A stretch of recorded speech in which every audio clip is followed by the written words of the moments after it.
It started with a single drop. Cold. Sharp. Unforgiving. It slipped down the bridge of her nose as she stood, trembling, clutching her belly on a street that didn't care if she existed. Her breaths were shallow, labored. The world moved past her in a blur of wet umbrellas and fast footsteps. No one stopped. No one noticed the young woman with soaked hair, a maternity dress clinging to her skin, and pain etched across her face. But before we go on, where are you guys watching from? Let us know in the comments. This story might just change the way you look at strangers. Forever. Her name was Ellie, 22, alone. And that wasn't just metaphor. Alone, as in, she had no one, no parents, no partner, no backup plan. She hadn't even wanted to walk outside that day, but something told her she needed air. Maybe it was the way the apartment felt tighter than usual, or maybe it was because deep down, she already knew. She was going into labor. Too early, too alone, and far too afraid. Her hand trembled as it reached out to lean on the lamppost near the corner of Hallow Street. A car honked behind her. Another splashed water across her shoes as it sped past. She winced. She couldn't scream, not yet. Her voice was stuck somewhere in her chest, like her body didn't want to accept what was happening. But then it came, a sharp twist deep in her abdomen that made her knees buckle. Her other hand gripped the curve of her belly. She gasped. "Oh my God, please, not here. Not like this." Another contraction. Stronger, meaner. She stumbled, her back hitting the rough brick wall of an old bookstore. Her eyes darted around. No one. Not one face in the crowd made eye contact. One man walked by with headphones on. A woman hurried past her with a designer bag, glancing only for a second before turning away. Ellie's lips quivered. Her teeth chattered, but not from the cold. It was the kind of fear you feel in your bones when you know, no one's coming. But someone was. She just didn't know it yet. A distant growl broke through the chaos of the rain. Not thunder. Something more mechanical. Rough. A deep, low hum that made the air shift. And then, a motorcycle. Sleek, black, the kind that looked like it could either rescue you or ruin you. It came around the corner fast. Slammed the brakes. The tires screeched against the slick asphalt. For a second, Ellie thought she imagined it. But the rider took off his helmet. And that's when time slowed. Dark, damp hair fell over his forehead in wet strands. He had stubble on his jaw, an eyebrow piercing, and ink covering the side of his neck that peeked out from under his jacket. He was soaked, but didn't seem to care. His eyes? Gray. Storm gray. Like they'd seen 1,000 things and forgotten none of them. He looked young, maybe 26? But tired. Like someone who hadn't rested in years. And then he saw her. Not glanced, saw her. Their eyes met. She tried to speak, but her voice cracked. He didn't wait. He got off the bike and ran toward her. "You okay?" he asked, breath fogging in the cold. I think the baby's coming," she whispered, gripping her belly tighter. He looked around. No help, no crowd, no time. "Can you walk?" he asked, voice calm but urgent. She nodded, barely. "All right, come on, hold on to me." His arms slipped under hers. Strong, steady, the kind of strength that didn't ask questions. "Wait," she gasped as another contraction tore through her. She cried out, a sound she didn't mean to make. People finally turned.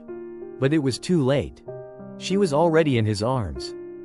"Easy, easy," he murmured, helping her down gently onto a low ledge under the bookstore's awning. She was shivering. He took off his leather jacket and draped it over her shoulders without hesitation. That jacket was still warm.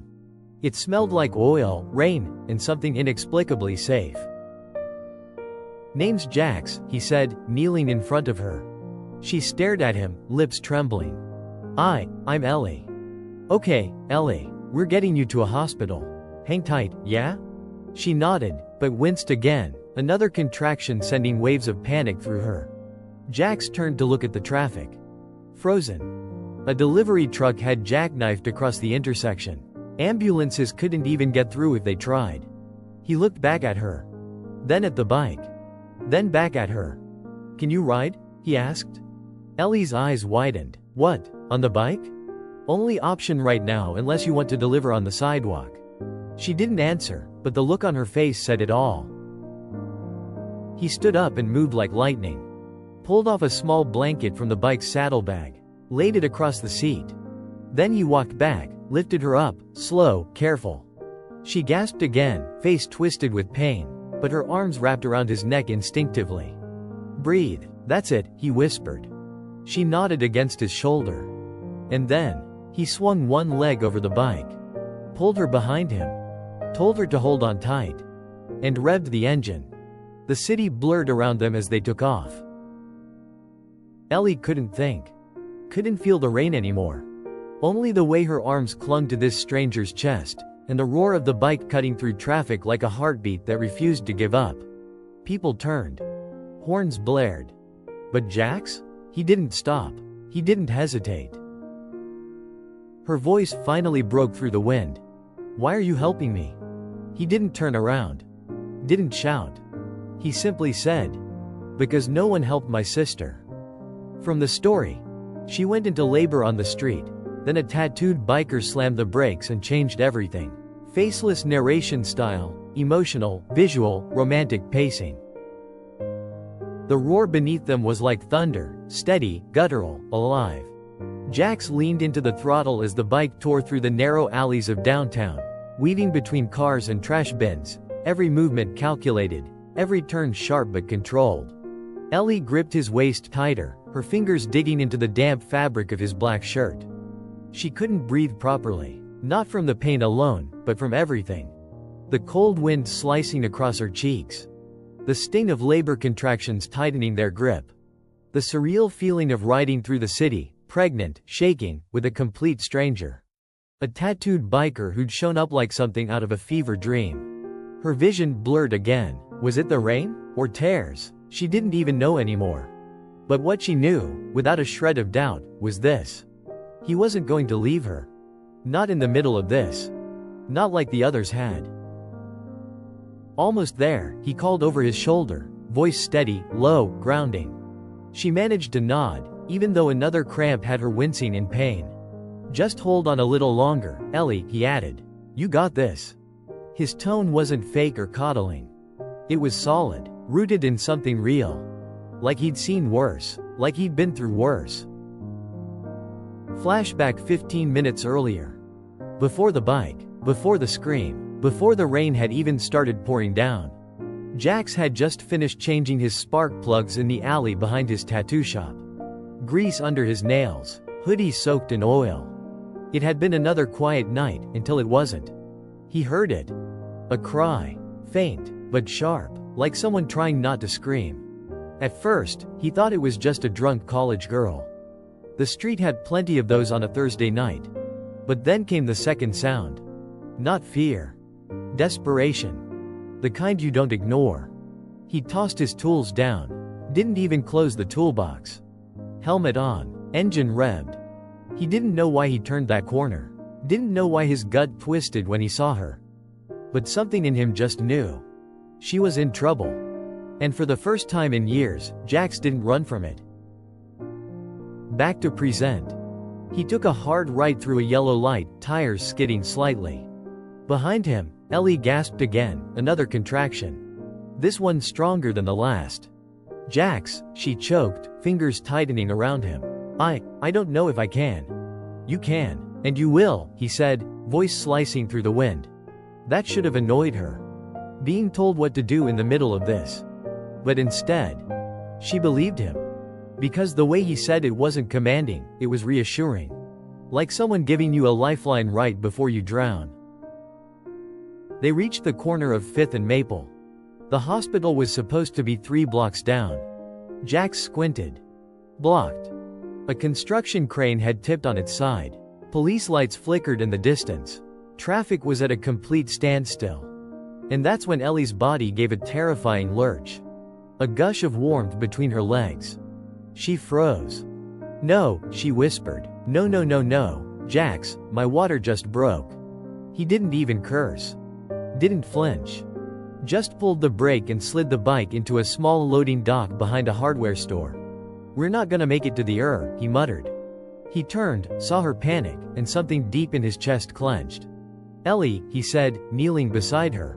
"Look at me." She did. Barely. Eyes wide, trembling. "You ever ridden on the back of a bike before?" She shook her head.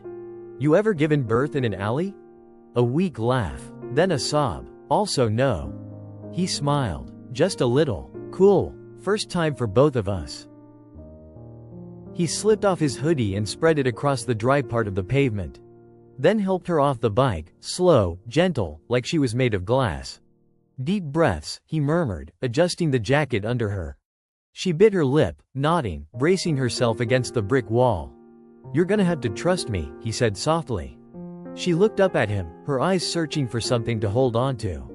And found it. Because this stranger, this ink-covered biker who smelled like asphalt and wind, looked like safety. Minutes passed. He knelt beside her, one hand gripping her shoulder, the other helping her breathe. Rain still dripped off the awning above them, but somehow, in that corner of the world, everything stilled. The city kept rushing. But they didn't. "You doing okay?" he asked, voice softer now. "No," she said honestly. "But I'm alive." He gave a slow nod. "That's enough." She swallowed. "Why are you helping me? Really?" He didn't answer right away. Just stared at the rain for a beat. Then said, barely above a whisper, "Because I didn't help her." Ellie blinked. "Who?" He looked at her then, for the first time, not just as a stranger, but as a man with ghosts. "My sister," he murmured. "She was 19, pregnant, scared, called me once, just once. I didn't answer." Silence. A raindrop hit his cheek, but he didn't flinch. "She died in labor. Alone." Ellie's breath hitched. "I couldn't save her," he whispered. "But maybe, I can save you." She didn't know what to say. So she didn't say anything. Just reached out, grabbed his hand, held it tight. And together, they waited. He kept checking his phone, looking for updates on the roadblocks. Still nothing. The ambulance dispatch had told him 20 minutes minimum. She didn't have 20 minutes. He checked her again, panic rising under the surface of his calm exterior. "Ellie," he said, voice firm. "You're going to have to push soon." Her eyes widened in fear. "But I can't. What if I do something wrong? What if the baby?" "You won't. You're stronger than you think." She was shaking now. "I'm not ready." "You are." Her breath caught. Her body shook. Another contraction. He moved fast, pulled off his flannel, folded it, placed it under her back. He was improvising, terribly. But it was all he could do. The baby was coming. And so were the sirens. But they were still too far. Ellie cried out, louder than before. He moved behind her, his hands trembling. He'd seen this in movies. Read about it after his sister died. But this was real. Raw. Messy. And terrifying. "You're doing amazing," he whispered. "Almost there." Tears streamed down her face. "It hurts." "I know. But you're doing it. Right now. Right here. You're doing it." Another push. She screamed. He closed his eyes for a second. Prayed to whatever power would listen. Then. A sound. Not the rain. Not the sirens. Not even Ellie's sobs. But a cry. Tiny. Sharp. Beautiful. Jax blinked. And there it was. A baby. Squirming in his hands. Slick with birth. Red-faced. Alive. He wrapped it in his undershirt. Looked at Ellie. She was sobbing, laughing, collapsing. I did it," she whispered. He nodded. "You did it." She looked up at him. "We did it." The ambulance lights finally turned the corner. But by then, everything had already changed. Jax was sitting on the wet pavement, a newborn in his arms, and a woman leaning against his shoulder, crying, laughing, broken, whole. Two strangers. One baby. And a moment that felt like a heartbeat in the middle of a storm. Rain had never sounded like this before. It wasn't gentle. It wasn't calming. It was a backdrop to the chaos. The kind that made your heart race and your hands shake. The kind that made the world feel like it was watching, holding its breath. Jax sat on the cold pavement, soaked through, cradling a baby that wasn't his, yet somehow felt like his responsibility. And Ellie? She lay beside him, too exhausted to speak, too overwhelmed to move. Tears ran down her face. But not from pain anymore. From shock. From relief. From the wild, surreal fact that she had just brought a whole human into the world. In an alley, with a tattooed biker holding her hand. The baby screamed. Loud, piercing, alive. And that sound? It was the sweetest thing either of them had ever heard. Jax wrapped the baby tighter in his shirt, instinct guiding him more than knowledge. He looked at Ellie, who was staring at the child with a mix of awe and disbelief. "You did it," he whispered. Ellie blinked slowly, lips trembling. I don't even know how."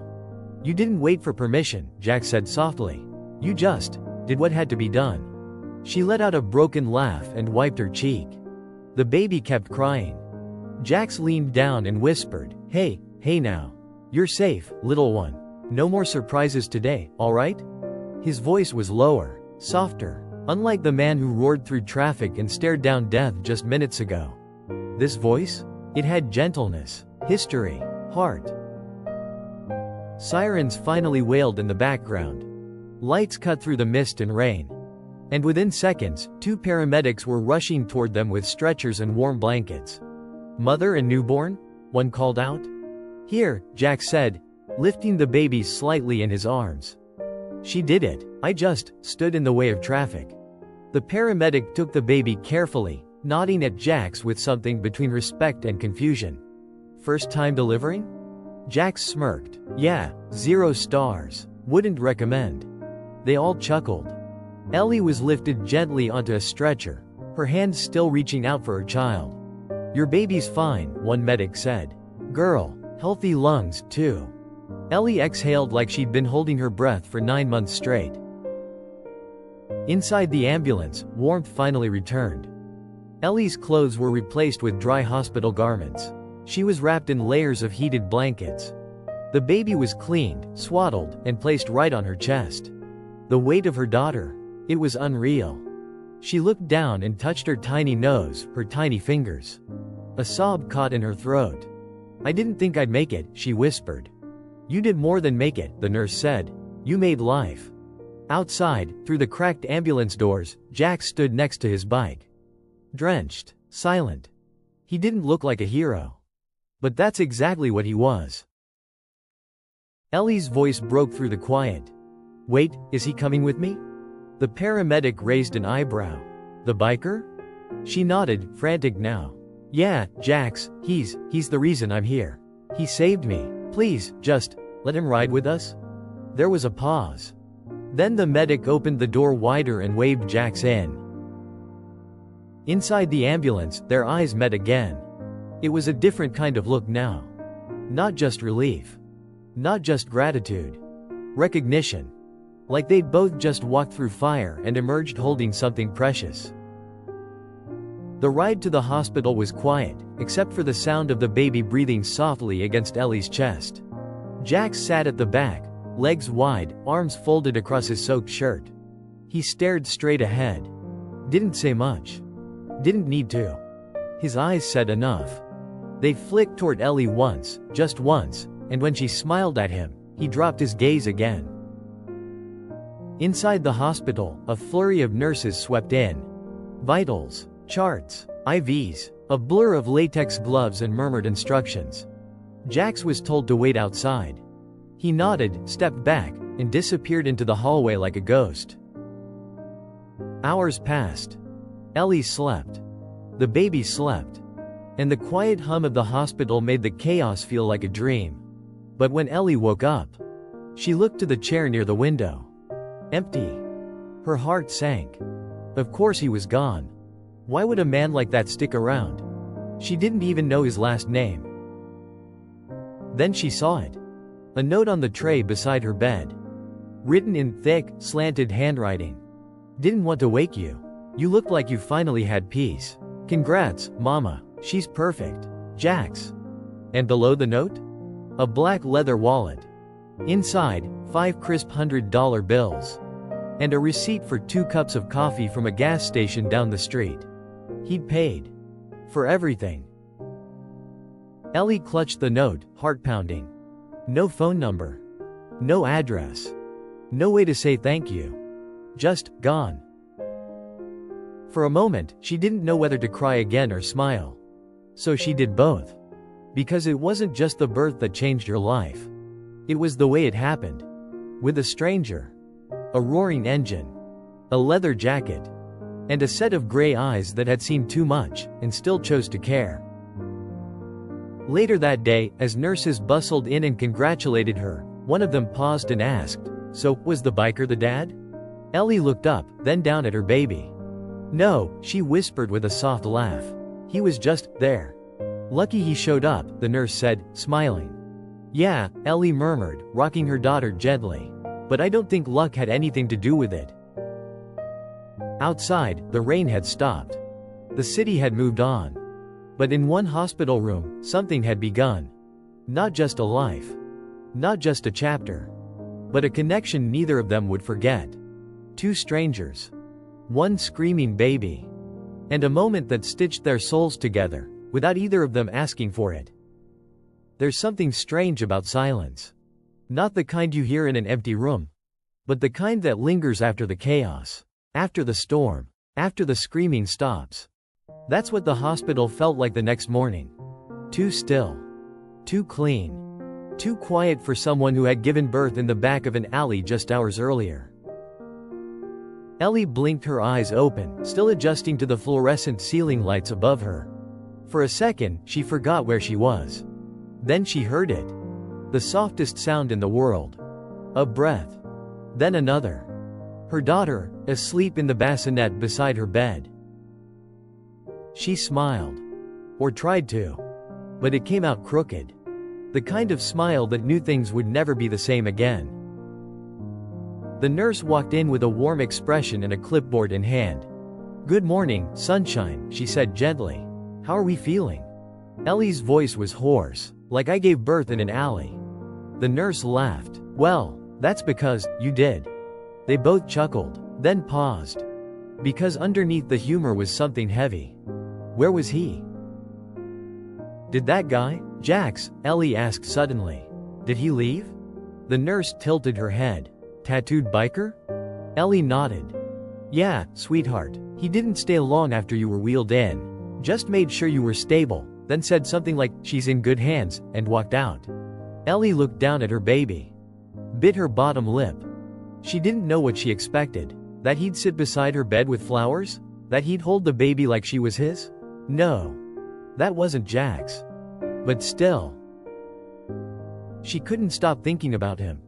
Not because of the way he looked. Not just because of the way he sounded. But because of the way he made chaos feel manageable. She'd never met someone like him. Someone who could make a broken girl feel safe in the middle of a thunderstorm. Later that afternoon, Ellie was discharged. No fanfare. No family waiting outside. Just a cab driver with a stained shirt and a grumpy attitude. "Where to?" he asked without looking at her. She paused. She didn't know anymore. 1317 Wren Street, she finally muttered. The apartment she used to share with her ex. A place full of memories she didn't want anymore. But she had nowhere else to go. The cab pulled away from the hospital. And somewhere, a single thought clawed its way into her mind. Who was he?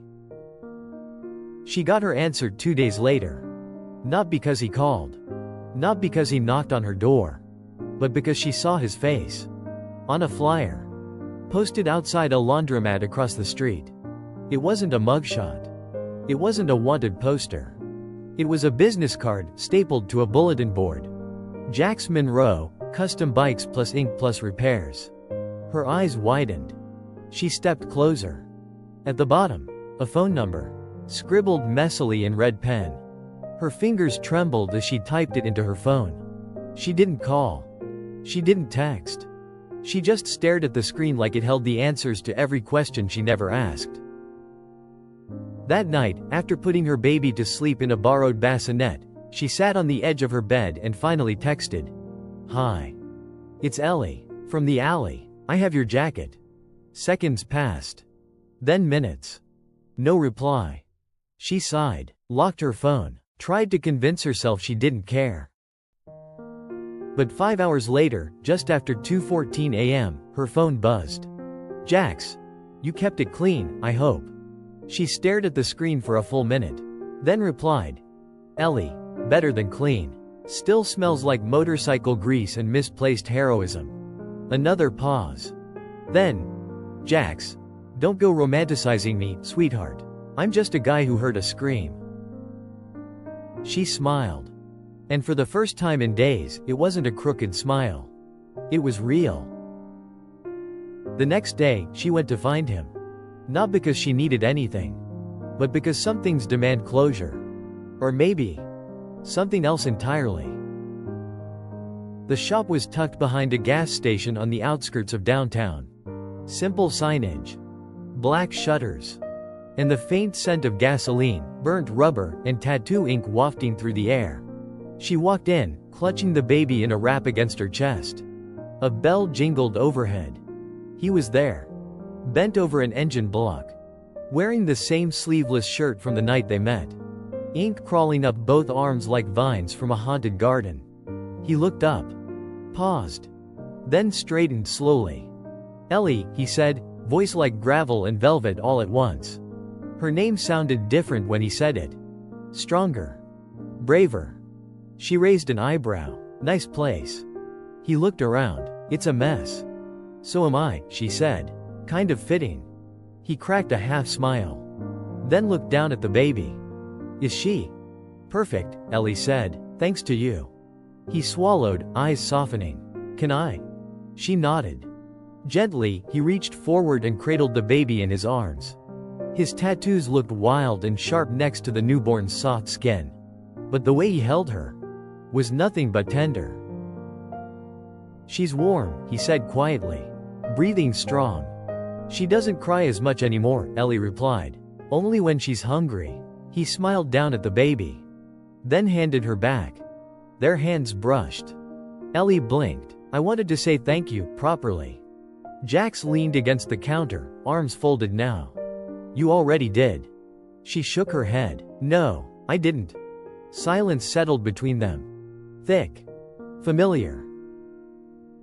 Finally, Ellie asked what had been clawing at her chest since the night in the alley. "Why did you come back for me?" Jax didn't move. Didn't blink. Just stared at the ground.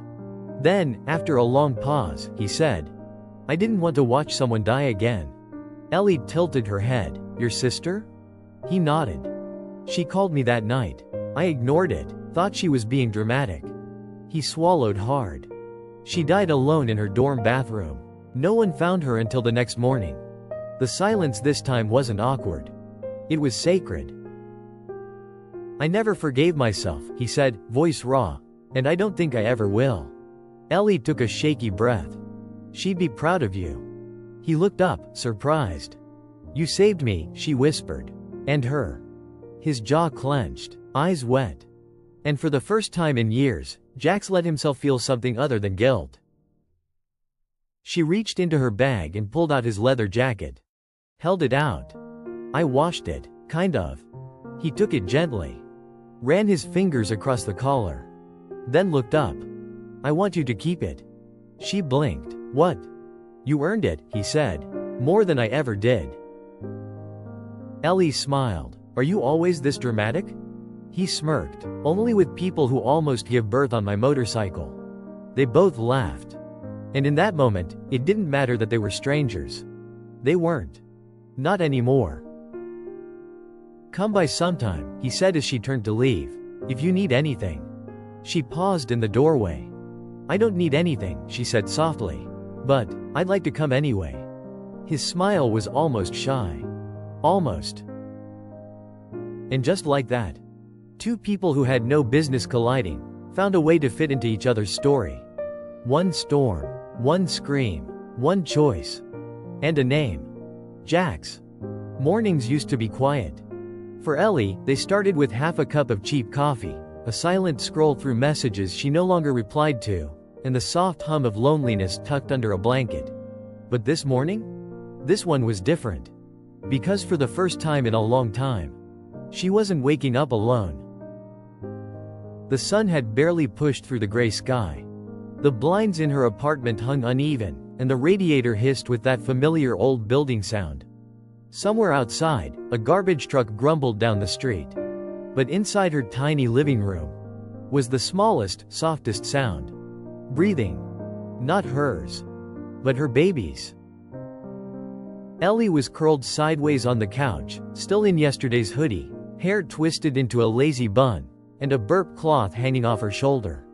She hadn't meant to fall asleep. Definitely not with a bottle still half full in her hand. But exhaustion had a funny way of winning every time lately. She blinked hard, rubbed the sleep from her eyes. Then turned to look at the bassinet. Her daughter was still there. Safe, breathing, dreaming. And suddenly, the world didn't feel so terrifying. But something else was different, too. A smell. Coffee. Not the usual instant kind she kept in a jar above the sink. This one smelled bold, warm, real. She sat up. Brows furrowed. How? Then she saw it. A paper cup, still steaming, sitting on the table beside the couch. Next to it? A brown paper bag, folded, with her name scrawled on it in black marker. Eat something. You're not invincible. J. Her chest tightened. She looked around, as if he might still be hiding behind the curtains. But the apartment was empty. He'd come and gone, quietly, just like he always did. She picked up the bag. Inside, a croissant, still warm. And something else. A folded slip of paper with a quote printed on it, torn from the corner of a book. It read, "Bravery isn't the absence of fear. It's doing what needs to be done even when you're scared out of your damn mind." She didn't recognize the author. Didn't need to. Because it sounded exactly like something he would believe. She sat back, took a bite of the croissant, and let her eyes drift to the bassinet again. How had her life gone from suffocating silence to this chaotic symphony of pain, love, and unexpected kindness, in just a few days? After finishing the coffee, she checked her phone. Still no texts from her ex. Not a single call. Not a single, "How's the baby?" No, "Congratulations." No, "Sorry I wasn't there." And strangely, she didn't care anymore. Because someone else had shown up. Not for credit, not for praise. Just because it was the right thing to do. 3 hours later, there was a knock at her door. She didn't expect anyone. She hadn't even brushed her hair. But when she opened it, heart in her throat, there he was. Jax. Same black hoodie. Same boots. Same unreadable eyes. But this time, he was holding something. A cardboard box, roughly wrapped, with blue tape along the edges. He didn't say anything at first. Just held it out. She blinked. "What's this?" He shrugged. "Thought you could use it." She took it inside, set it on the floor, and peeled the tape. Inside were things she hadn't even had time to think about. Diapers. A bottle warmer. Wipes. Pacifiers. A small stuffed bear with one button eye missing. Ellie's throat tightened. "Where did you get all this?" "Some of it was my sister's," he said. "The rest, I picked up last night." She stared at him. Really stared. And for the first time, she saw something different in him. Not just ink and shadows. But light. "You didn't have to do this," she said softly. "I know," he replied. "Then why?" He didn't answer right away. Instead, he walked to the bassinet, looked down at the baby, and smiled, just a little. "She makes the world feel less broken," he murmured. "Thought maybe I could do the same." Ellie's chest ached. Not from sadness, but from the overwhelming flood of everything she didn't know how to say. They sat in silence for a while. Jax on the floor, leaning against the couch. Ellie beside him, legs tucked under her. The baby between them, sleeping. "Can I ask you something?" she finally said. He nodded. "Why motorcycles?" He chuckled. "That's your big question?" She smiled. "I've earned one." He thought for a moment. Then said, "Because when I'm on the road, I feel like I can outrun all the crap I can't fix." She tilted her head. "And when you stop?" He looked at her. Then at the baby. "Then I remember why I keep going." That night, after Jax left, Ellie opened the small envelope tucked at the bottom of the box he brought. Inside were a few receipts. And one photo. Old, faded. It was of a girl, maybe 19, with a bright smile and soft curls. His sister. On the back, in tiny letters, it read, "For every girl who deserves someone to show up. J." The morning after wasn't what she expected. It wasn't fireworks. It wasn't epiphanies. It wasn't some movie magic miracle. It was a cup of coffee. A bag of supplies. A man who never asked for anything, but gave more than most people ever would. And in that quiet space between sunrise and survival, Ellie knew one thing for sure. She hadn't just given birth to a child. She had been reborn too. Not into the girl she used to be, but into someone who finally believed she was worth saving. And maybe, just maybe, so was he. Coincidences aren't always accidents. Sometimes, they're quiet invitations from the universe. Soft nudges. Subtle echoes. Moments that look ordinary, until you look back and realize they were everything. It had been 11 days since that rainy night in the alley. Since the scream. Since the cry. Since the stranger with the roar of thunder beneath him had slammed on his brakes and caught her world before it shattered. Ellie hadn't seen Jax in a week. Not in person, anyway. They texted, briefly. Clipped messages that somehow still said too much. Mostly about the baby. Sometimes about music. Once, about their favorite types of weather. His answer? Storms. Always storms. Hers? Sunlight after the storm. She didn't expect to see him again anytime soon. And she told herself she was okay with that. That what they had was a moment. A flash. A miracle with an expiration date. But some mornings, when the baby fell asleep on her chest just right, when the streets outside were quiet and the light hit her curtains in a certain way, she missed him.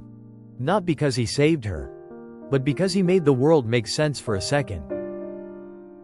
That Friday, Ellie walked into a coffee shop 2 blocks from her apartment. It wasn't her usual place. But she had cabin fever. She needed to breathe, to move, to remember what it felt like to be a person and not just a mother running on fumes and formula. She bundled the baby up in the carrier, wore her softest sweater, and tucked a notebook into her bag.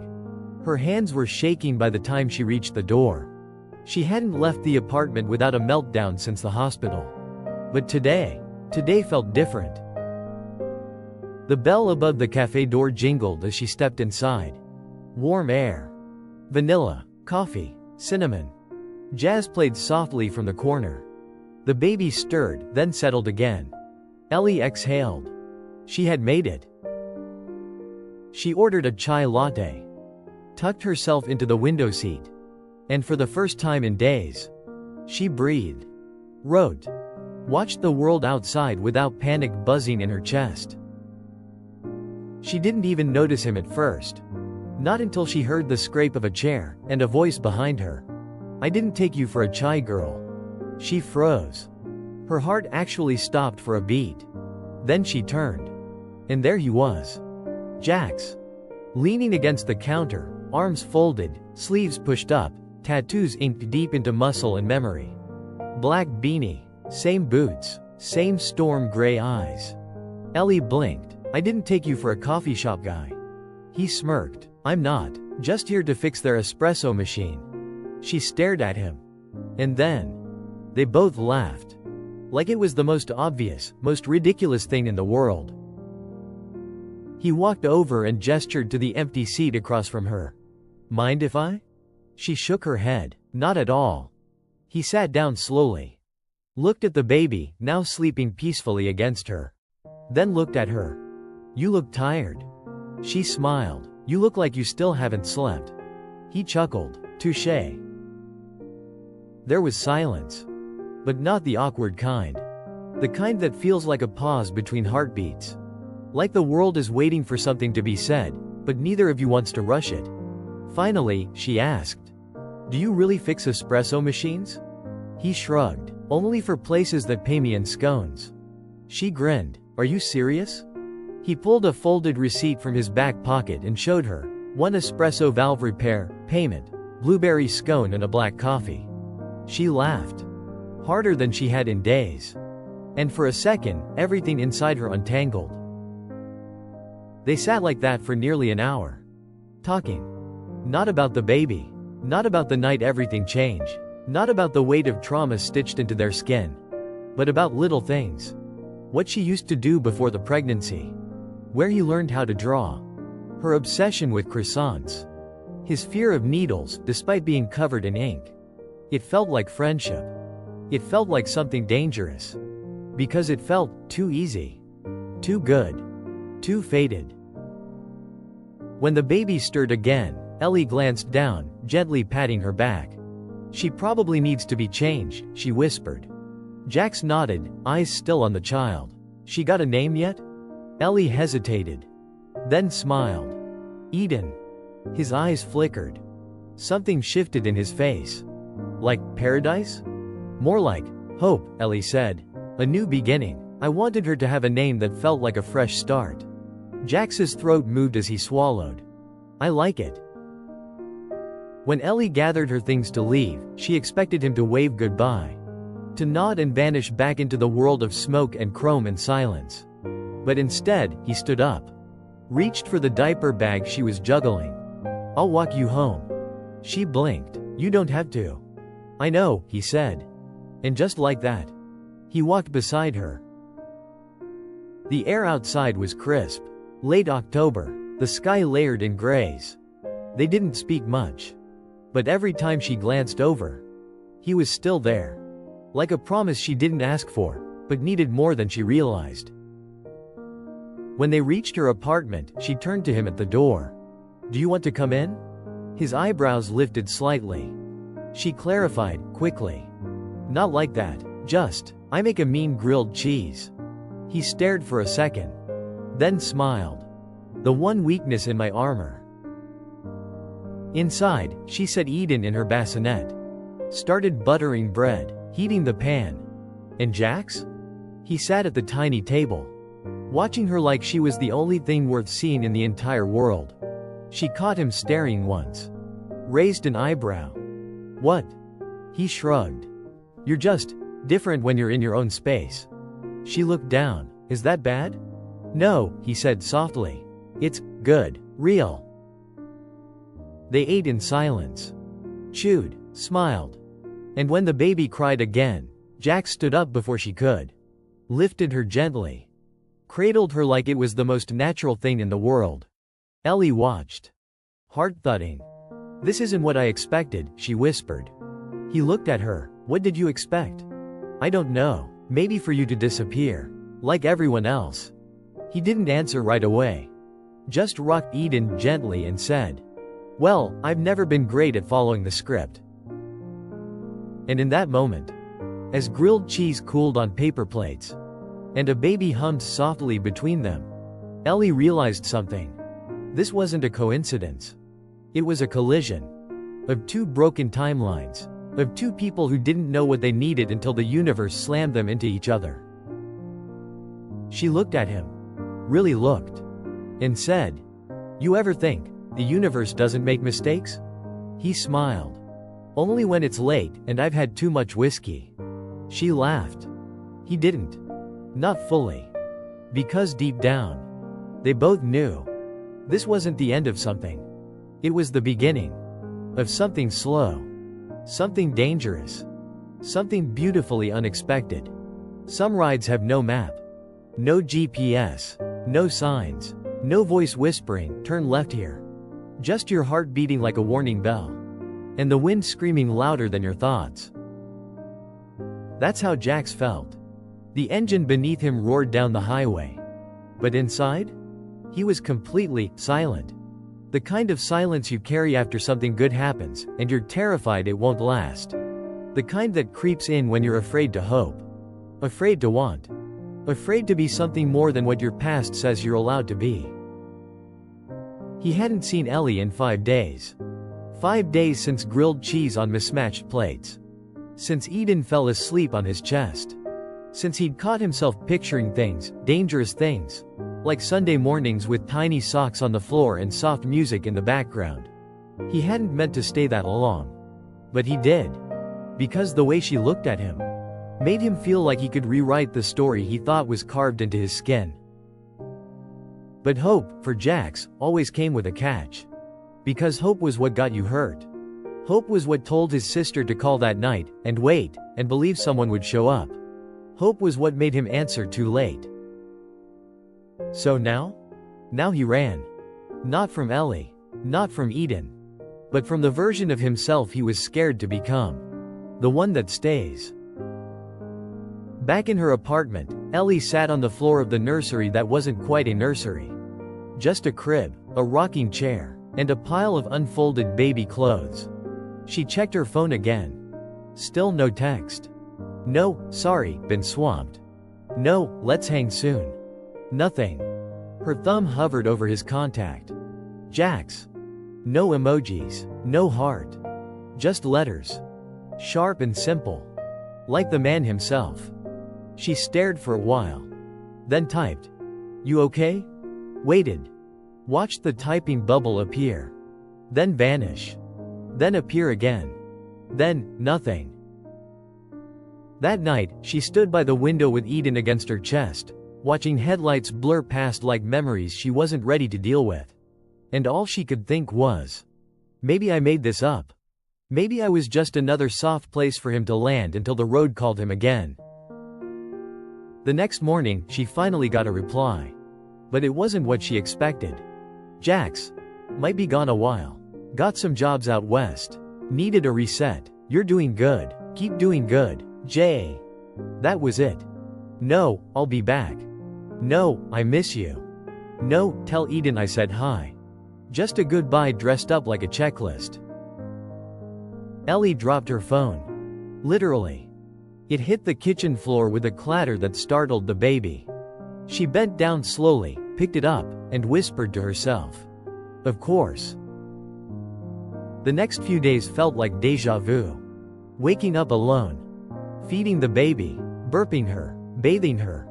Staring at the door and pretending she wasn't waiting for footsteps that never came. But what hurt more than the silence? The fact that she believed it would be different. That he would be different. Because no matter how tough his exterior was, she'd seen something underneath it. The way he looked at Eden. The way he carried that broken receipt in his wallet, the one with his sister's last coffee order. The way he sat beside her on the couch like he wanted to stay but didn't know how. Jax, meanwhile, was 3 towns away. Working out of a friend's garage. Fixing bikes. Avoiding eye contact. Sleeping on a pull-out couch that creaked every time he rolled over. He told himself he was fine. Told himself he needed space. Told himself Ellie was better off without the ghost of a man who still couldn't forgive himself. But every time he closed his eyes, he saw her. Holding Eden. Smiling like he mattered. And that scared him more than anything. One night, his buddy handed him a beer and asked, "You running from something or someone?" Jax didn't answer. Because it was both. And he wasn't ready to admit it. Back in the city, Ellie was doing the hardest thing she'd ever done. Living.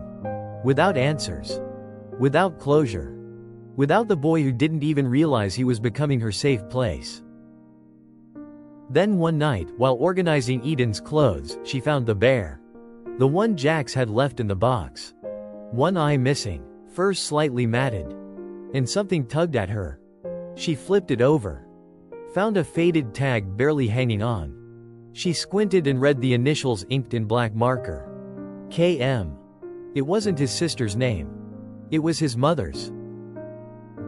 Ellie sat back on her heels, the bear pressed to her chest, and whispered, "You don't leave things like this for people you plan to walk away from." A week passed. Then 2. No more messages. No more updates. Just silence.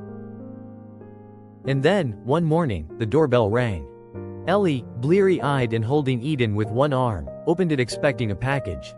Instead, she found a package on the step. No return address. Just her name, scrawled in familiar handwriting. She carried it inside, heart pounding. Opened it slowly. Inside was a small black box. A keychain, metal, worn, with one word engraved. Stay.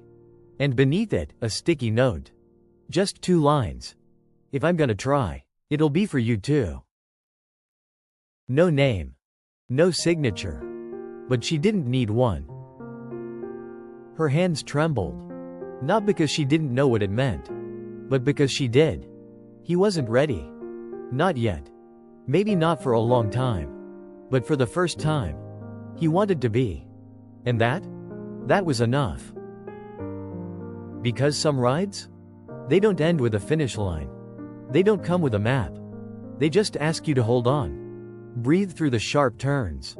And believe that where you're going is better than where you've been. Even if it means stopping long enough to let someone catch up.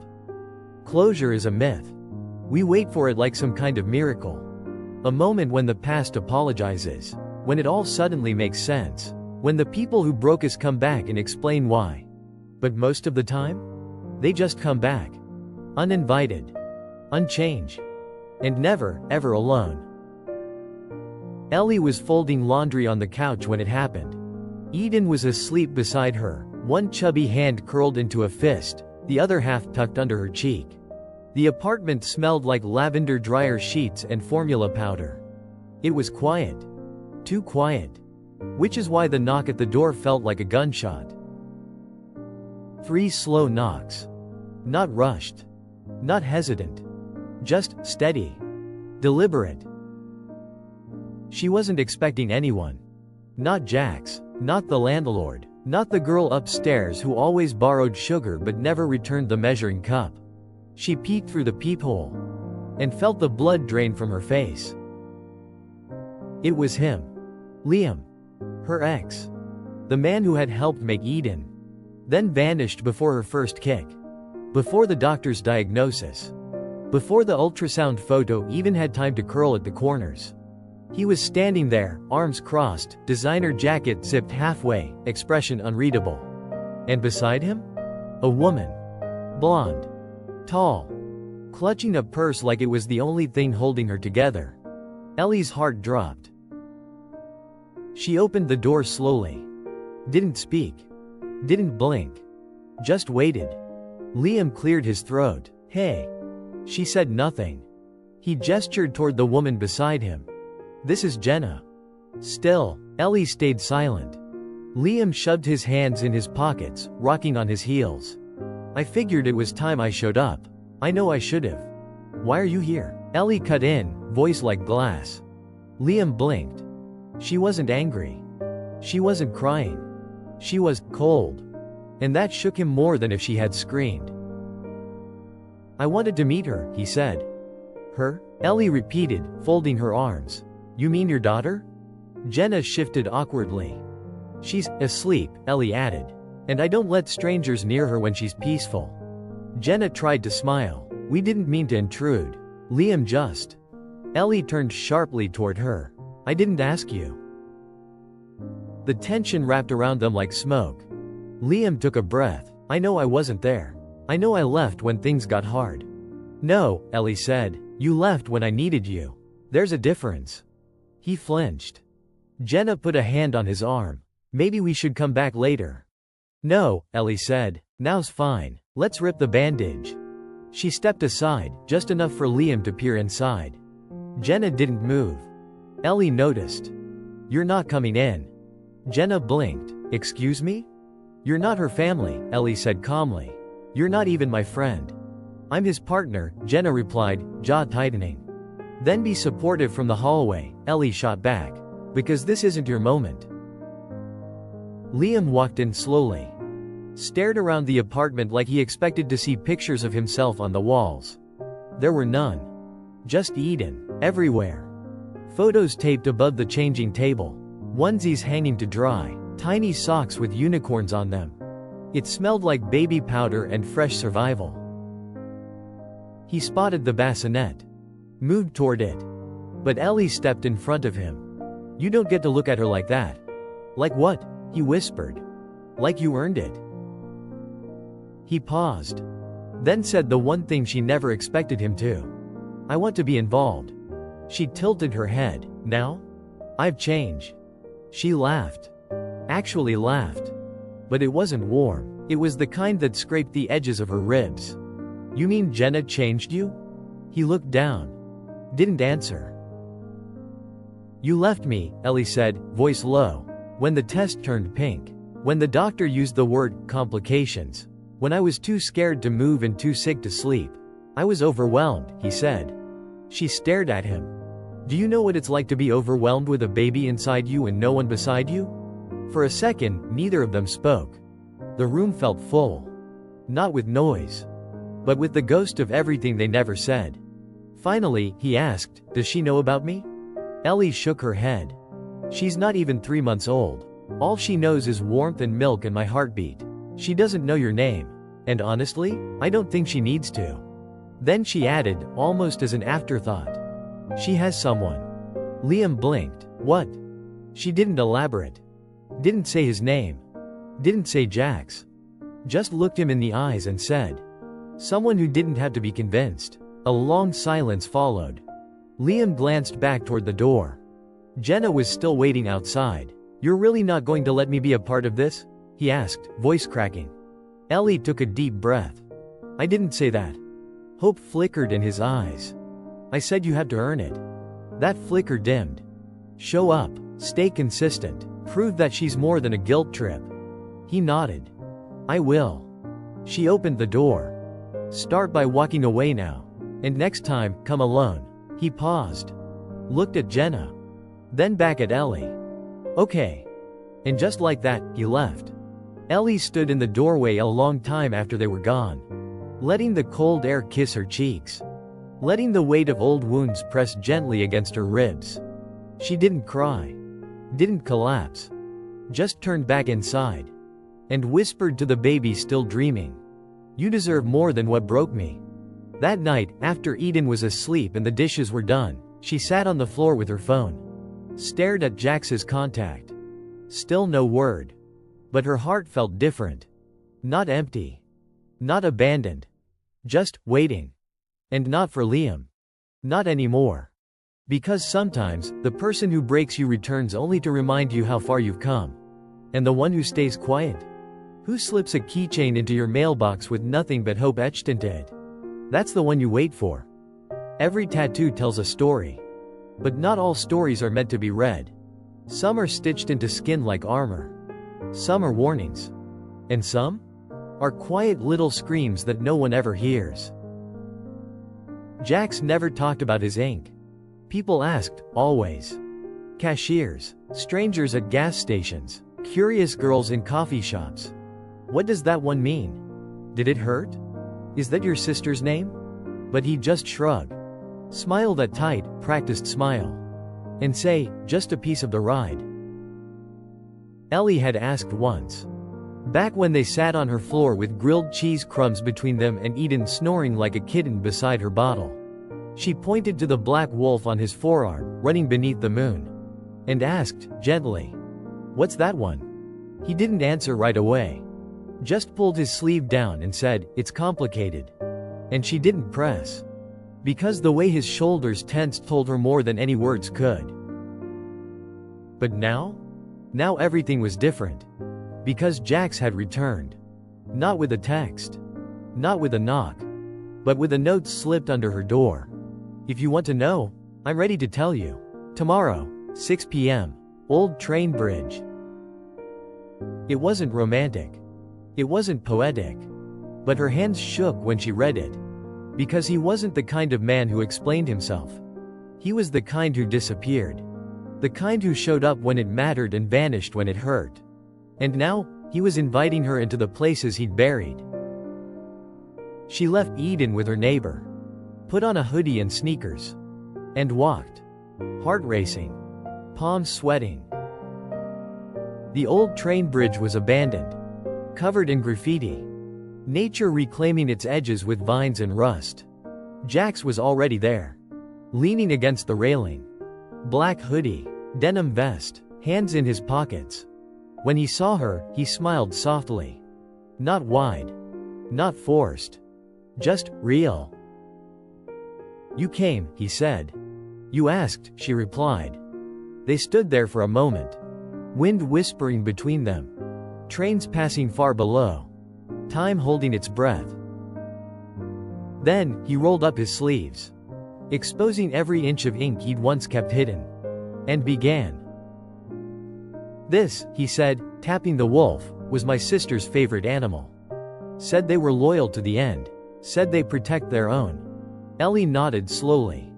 She was 2 years older than me. Smart, loud, annoying in the best way. She used to chase me around the house with frozen peas. He laughed. But it didn't reach his eyes. She died the week before her high school graduation. Ellie froze. His voice cracked, but he kept going. OD, pills from someone she trusted. A long pause. She called me. I didn't pick up. Was out riding with friends. Thought I'd call her back. He looked down at his boots. Never got the chance. Ellie stepped closer. Not touching. Just near. Listening. Breathing for him when he couldn't. "This one," he said, pointing to a tiny stitched heart under his thumb, was hers. She drew it in Sharpie on her notebook in 7th grade. I copied it, had it inked the week after the funeral. He smiled bitterly. Did it myself. Hurts like hell, but I didn't care. Ellie whispered, "Jax." But he shook his head. "There's more." He turned slightly, revealing a winding road inked along his ribs. It twisted into a storm cloud near his shoulder blade. "I got this one after I lost my mom." Ellie's hand flew to her mouth. "She died too?" He nodded. "Cancer. Stage 4. She didn't even tell us until it was almost over." He took a shaky breath. "I was 16. Buried her next to Dad. Didn't cry. Just packed a bag and never looked back." A silence hung heavy between them. Not awkward. But sacred. He looked at her then. Eyes raw. Voice soft. "Every time I got another tattoo, I told myself it would help me remember. But mostly, it just helped me feel less." Ellie stepped closer now. Touching his arm gently. "Maybe it's time to feel it all." He looked at her, like she was offering him something he didn't think he deserved. Then, slowly, he reached into his pocket. Pulled out a folded napkin. On it, a sketch. Crude, messy, but full of life. A small hand holding a bigger one. And beside it, the initials EM. He met her eyes. "I was thinking, it's time I add one more." Ellie blinked, heart pounding. "You mean?" He nodded. "Eden May." And just like that, a boy who had inked his grief across his body was choosing to ink something else. Hope. Not because he was healed, but because he finally wanted to be. That night, after they left the bridge, Ellie walked beside him silently. No words, no questions. Just presence. And Jax? He didn't lead like usual. He didn't walk ahead. He walked beside her. For the first time, at her pace. Back at her door, she turned to him. "No grilled cheese tonight," she teased. He smirked. "I wasn't hungry anyway." She was about to step inside when he added, "Ellie?" She looked back. "Thank you." "For what?" "For not running when I told you the ugly parts." She smiled gently. "Sometimes, the ugly parts are just the truth without makeup." And he stood there, watching her close the door, feeling something in his chest he hadn't felt in years. Not lust. Not adrenaline. Not even guilt. Peace. And maybe, just maybe, the ink on his skin didn't need to protect him anymore. Maybe it could tell a new story now. A softer one. They don't see her. Not really. When she walks down the street, they see the stroller, the diaper bag, the spit-up stain on her sweater. They see a girl who looks too young to know what she's doing. Too tired to argue back. Too alone to ask for help. She feels it when she's in line at the pharmacy. The judgment. The sideways glances. The way older women purse their lips just tight enough to suggest pity, but never enough to offer a kind word. She hears the whispers, too. Probably a teen mom. Where's the dad? Poor thing. As if Eden was some kind of mistake she had to live with, not a miracle she'd nearly died bringing into the world. Ellie doesn't correct them. Doesn't defend herself. Because what's the point? They've already decided who she is. Just a girl with a baby. No husband, no ring, no 9 to 5. Just a messy bun and too big hoodie and eyes that haven't truly slept in weeks. But what they don't see, what they'll never see, is everything else. They don't see her heart leap every time Eden giggles in her sleep. Or the way she rocks her back and forth through colic at 3 a.m., humming lullabies she doesn't even remember learning. They don't see how she writes little poems in the margins of her grocery lists. Or how she keeps a jar on her kitchen counter labeled, "Someday," filled with crumpled dollar bills and quiet belief. They don't know that she almost gave up, once.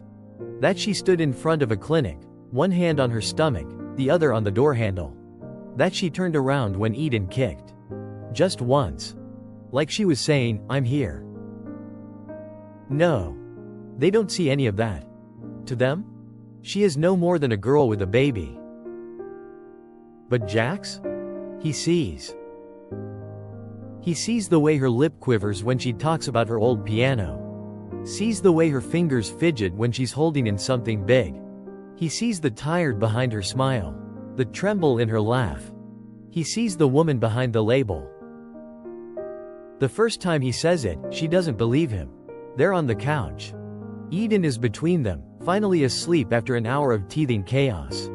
There's a cartoon playing on mute, and the only light in the room is from a lava lamp Jax bought as a joke. But now somehow, they both kind of love it. And he just says, "You're more than this, you know." Ellie blinks. More than what? This mother thing. The diapers, the feeds, the 3 a.m. panic. You're more than a girl with a baby.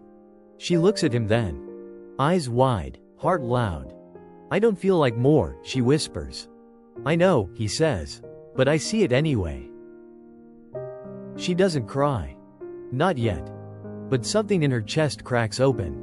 Just a little. 2 days later, she's in the bookstore. The one that smells like cinnamon and dust and safety. Eden is strapped to her chest, asleep in her wrap. Ellie is scanning the poetry section, fingers brushing titles she used to memorize in high school. A woman nearby makes a noise. A soft scoff. "You should be reading parenting books," she mutters. Ellie freezes. Doesn't turn. Doesn't speak. Just lets it hit. Like usual. But this time? This time, something inside her says, "No. Not today." She turns slowly. Looks the woman right in the eyes. And says, "I'm still a person, you know." The woman blinks. Ellie continues.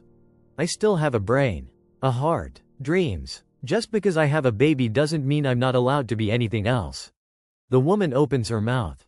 Closes it. Turns away. And Ellie? She smiles. Because for the first time, she stood up for herself.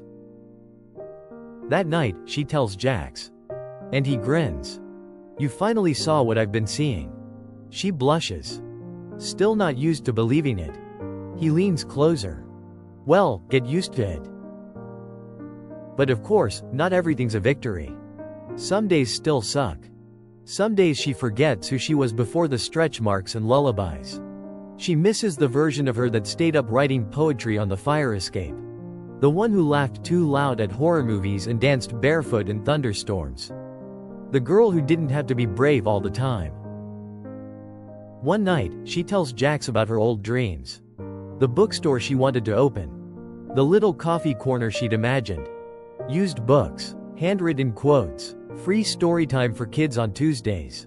He listens, eyes soft. And when she's done, he just says, "Then let's make it happen." She blinks. Laughs nervously. "I can't even afford a babysitter most days." "So," he shrugs, "we'll start small. One shelf. One poem. One dream at a time."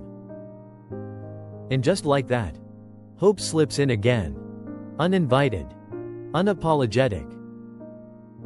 They set up a tiny shelf in the living room. Label it, Someday Books. Every week, Ellie picks one title from her memory. Places it there like an altar. And Jax? He adds sticky notes. Messages. Tiny compliments in the margins. You were made for more. This chapter gets better. Even fire starts with a spark. One day, Eden pulls one off the shelf. Tries to eat it, obviously. But Ellie just laughs. Because even that? That's progress. And slowly, page by page, she stops being just a girl with a baby. She becomes a woman with a story. The neighborhood still whispers. The cashiers still judge. But Ellie? She's not listening anymore. She's too busy living. Too busy turning bottles into lullabies. Diaper bags into adventure kits. And bedtime stories into reminders that she is still here. Still dreaming. Still growing. She is not just a girl with a baby. She is a woman who birthed herself the same day she birthed Eden. And Jax? He never once calls her strong, like it's some compliment she didn't ask for. He just shows up. Every day. Helps with feeds. Cleans bottles. Leaves little sketches of Eden on the fridge. And holds Ellie like she's allowed to collapse, just a little. Because being strong all the time is exhausting. And now? She doesn't have to be. Some nights, when Eden's finally asleep, and the city lights flicker outside the window like quiet applause, Ellie leans into Jax's shoulder. And whispers, I'm scared sometimes. And he replies, good. That means you still care. Because bravery isn't the absence of fear. It's showing up anyway. Baby in one arm. Dreams in the other. And a spine that remembers how to stand even when the world only sees your shadow. She's not just a girl with a baby. She's a girl who stayed. Who fought. Who chose love when it hurt and hope when it felt foolish. She's a girl who's learning that her story isn't over just because it started in the rain. Some battles aren't fought with fists or fury. They're fought in fluorescent-lit rooms with stale air, cheap coffee, and paper hearts laid bare before a judge in a black robe. And sometimes, it's not the loudest voice that wins, but the one that shakes and still speaks. Ellie had been dreading this day. It started with a letter.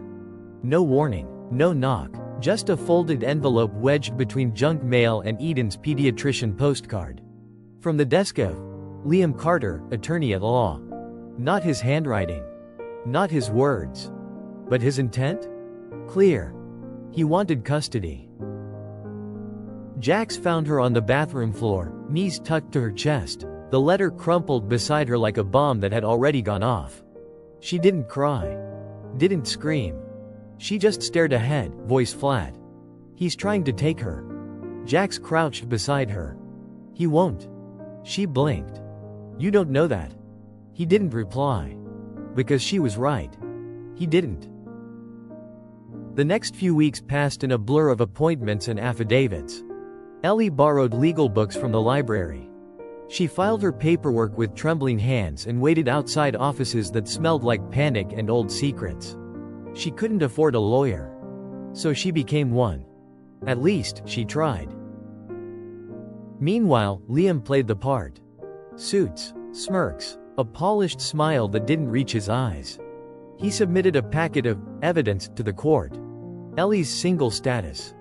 Her lack of income. Photos of Eden with messy hair or a stained bib. A screenshot of Jax, shirtless on his motorcycle.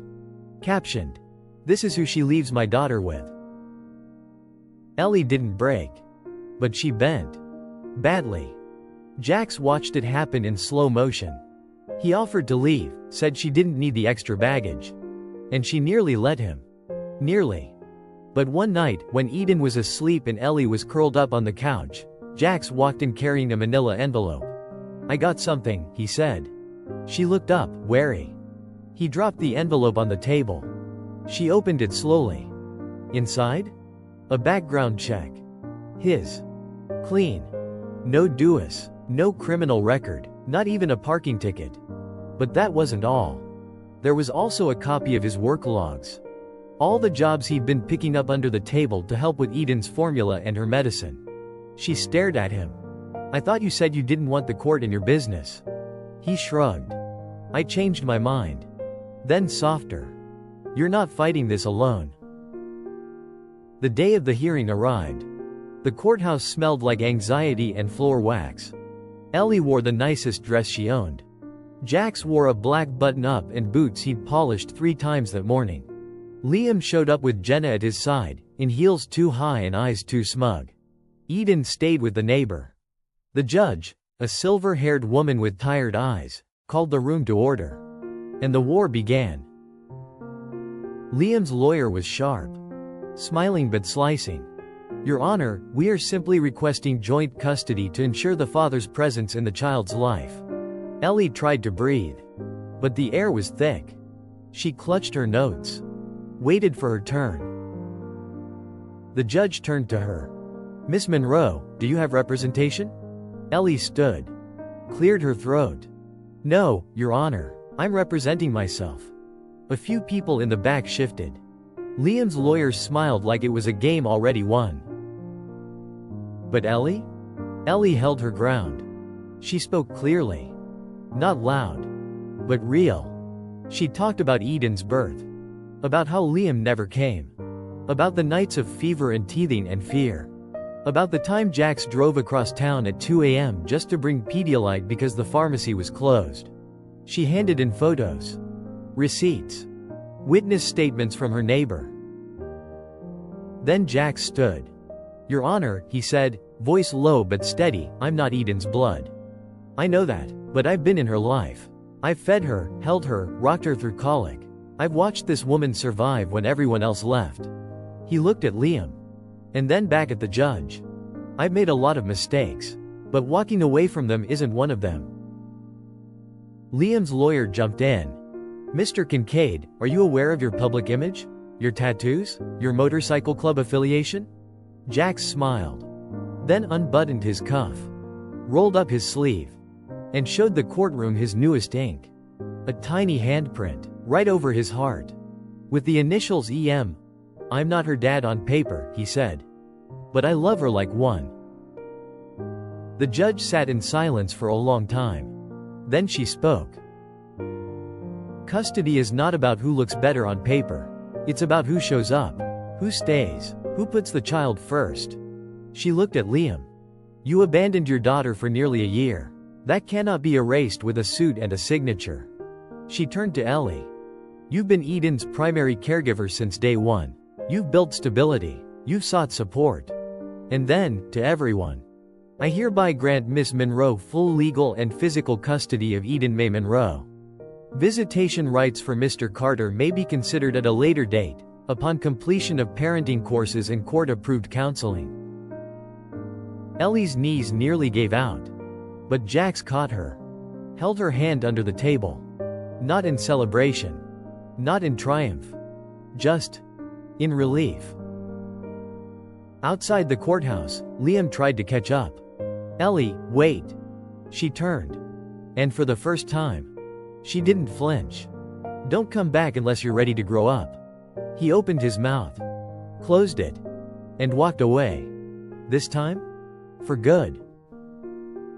That night, Jax pulled into the parking lot with a paper bag full of cupcakes. He found Ellie on the fire escape. Eden asleep inside. The sky was orange-pink, like it was proud of her. He sat beside her. You did it. She smiled. No, we did. He leaned back. Does this mean I get to keep hanging around? She laughed. You were never just hanging around. He looked down at the helmet beside him. I was thinking. She raised an eyebrow. Dangerous. He smirked. Then pulled out a second helmet. Bright purple. Stickers of sunflowers. Maybe it's time you got a ride of your own. She blinked. You're giving me a motorcycle?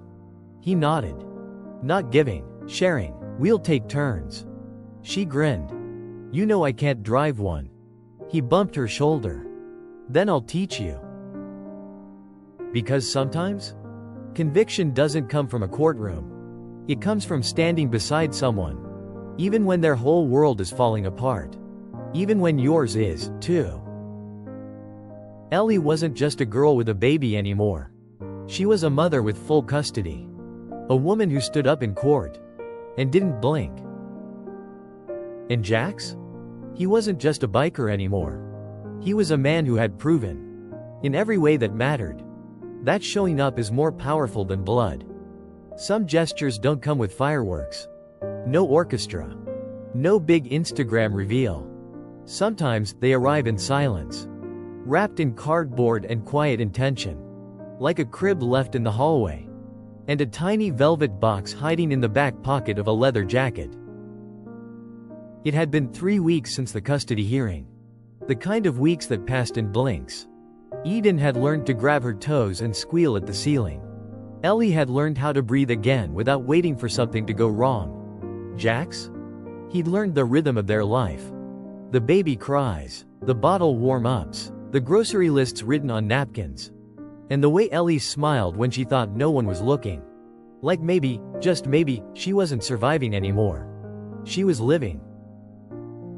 It started on a Tuesday. The kind of Tuesday that smells like pancakes and warm laundry.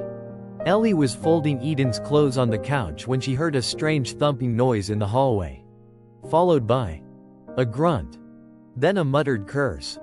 Then silence. She opened the door. And found Jax standing there. Sweating. Holding one end of a disassembled crib. Ellie blinked. What is that? He looked at her like it was obvious. A crib. No, I mean, why is that? He tilted his head.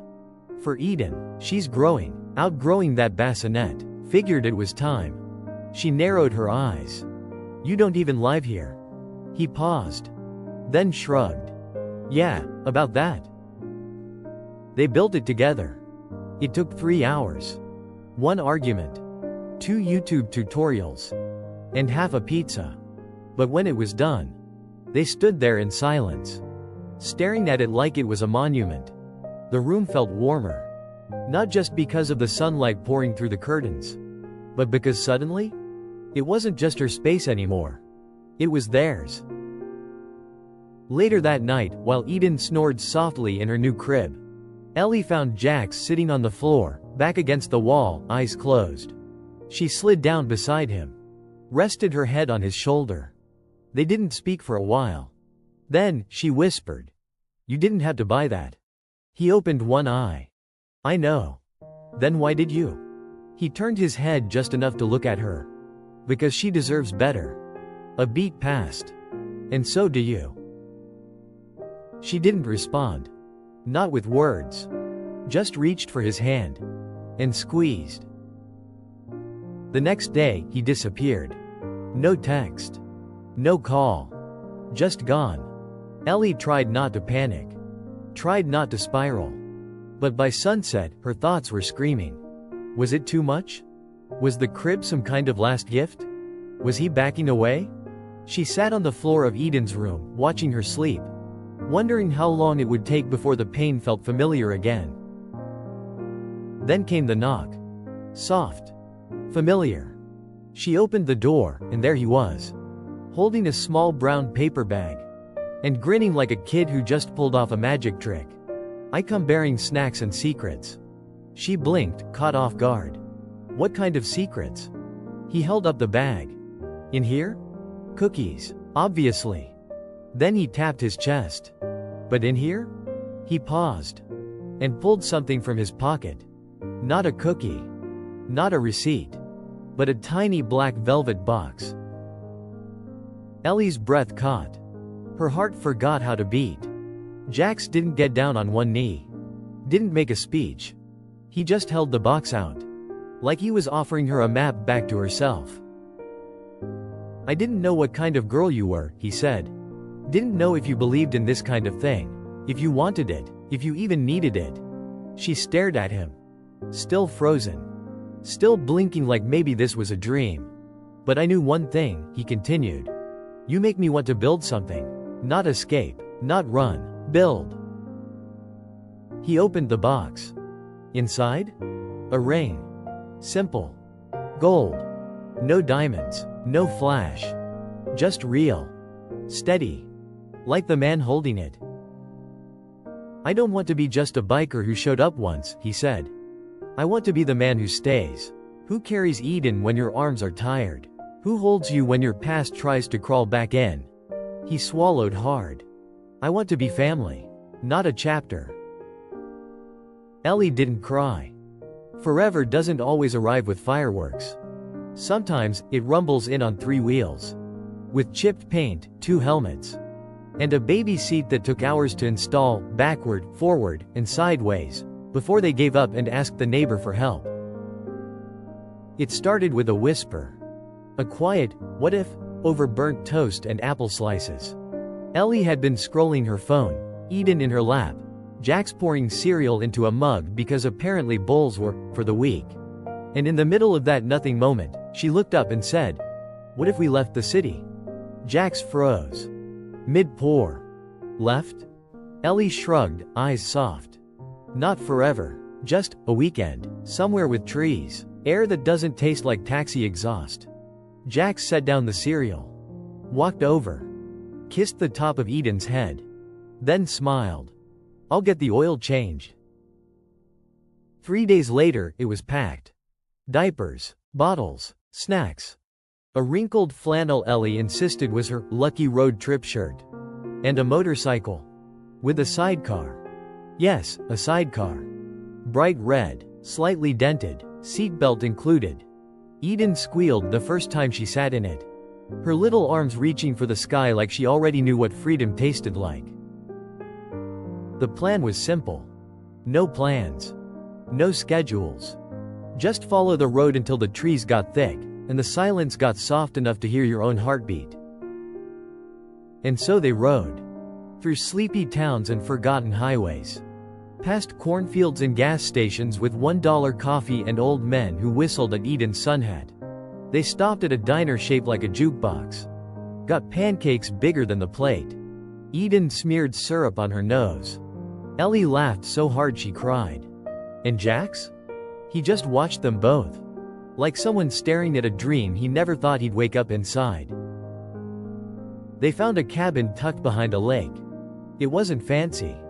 No Wi-Fi, no cable. Just 2 beds, a rusty screen door, and a porch swing that creaked like it had stories to tell. Ellie unpacked. Jax lit the fireplace. Eden crawled around, collecting pine cones like treasure. And for a moment, everything was still. Perfectly, painfully still. That night, they sat on the porch. Eden asleep inside. The stars stitched across the sky like someone finally remembered to finish them. Ellie leaned against Jax, fingers tracing the edge of his sleeve. I used to think forever was some big, magical thing, she whispered. Jax tilted his head. Like castles and horse-drawn carriages? She smiled. More like fireworks, grand gestures, movie endings. He looked down at her. And now? She looked up. It feels more like this. He nodded. Then reached into his jacket. Pulled out a folded piece of paper. Ellie raised an eyebrow. What's this? He handed it to her. She unfolded it. Read the messy handwriting. And gasped. It was a deed. Not to a house. Not to a ring. But to a motorcycle shop. Small, dusty, half abandoned. Out in the very town they were riding through. Jax had put in an offer. A low one. And it had been accepted. I figured, he said, maybe it's time we stop riding just to escape. Maybe we ride toward something. Ellie covered her mouth. Tears brimming. You bought a shop? He grinned. We bought a life. The next day, they visited it. It was rough. Rusty tools, a sagging roof. But there was a faded sign still hanging crooked above the door. Second Chance Garage. Jax looked at it. Then at Ellie. Then at Eden in the sidecar. And whispered, yeah, that sounds about right. They didn't fix it all at once. There were setbacks. Leaks, permits, paperwork. But together? They made it work. Jax repaired bikes during the day. Ellie painted a bookshelf in the waiting area and stocked it with free kids' books. Eden became the unofficial mascot. Bikers brought her lollipops and teddy bears. The shop became more than grease and bolts. It became a home. One night, 6 months later, Jax took Ellie back to the porch swing. Same stars. Same quiet. He reached into his pocket again. This time, not a deed, but a tiny box. He opened it slowly. Inside? A new ring. This one, not simple, but layered. Gold etched with vines. A small gem the color of twilight. Thought you deserved one that sparkled a little. Ellie stared at it. Then at him. But we're all ready. He cut her off. I know, I just wanted to ask again. He took her hand. Not because I have to, but because I want to. He slipped the ring on her finger. She didn't say yes. She just kissed him. And that was enough. Eden turned 2 in the shop. They threw a party. Balloons, cupcakes, a mini helmet with glitter. And after everyone left, Jax wheeled out something big. Something red. With 3 wheels. And a bow. A new sidecar. Bigger. Safer. Made just for her. Ellie laughed. Another one? Jax shrugged. She's growing, so are we. They took one final ride that night. Just the 3 of them. Down a winding road with the wind in their hair and love on their backs. No destination. No GPS. Just trust. Because forever isn't a place. It's not a ring or a house or even a name on a lease. It's a feeling. A choice. A hand on your back when the world tilts. A ride that never ends, even when the road gets bumpy. And if you're lucky? Forever has 3 wheels. 2 hearts. And one tiny voice in the sidecar shouting, "Go faster, Daddy." And that's how a girl who was left in the rain found a man who stopped his bike, stayed through the storm, and built a life out of second chances, 3 wheels, and love that never needed to shout to be real. Because sometimes, the family you build is louder than the one that broke you. Sometimes, the person who wasn't there in the beginning shows up when it matters most. And sometimes, forever isn't a diamond ring or a perfect picture. It's burnt toast, bedtime songs, scraped knees, and the sound of a motorcycle pulling into the driveway every night, because he always comes home. Now let me ask you this. Have you ever met someone who showed up when no one else did? Someone who wasn't supposed to be your forever, but somehow became exactly that? Tell me in the comments. I read every single story. Down finger. If this one made you feel something, share it. Someone out there might be waiting for their own 3-wheeled forever. Speech Balloon. Subscribe for more stories that hurt a little, heal a lot, and remind you that you're never too broken to be loved again. Until next time.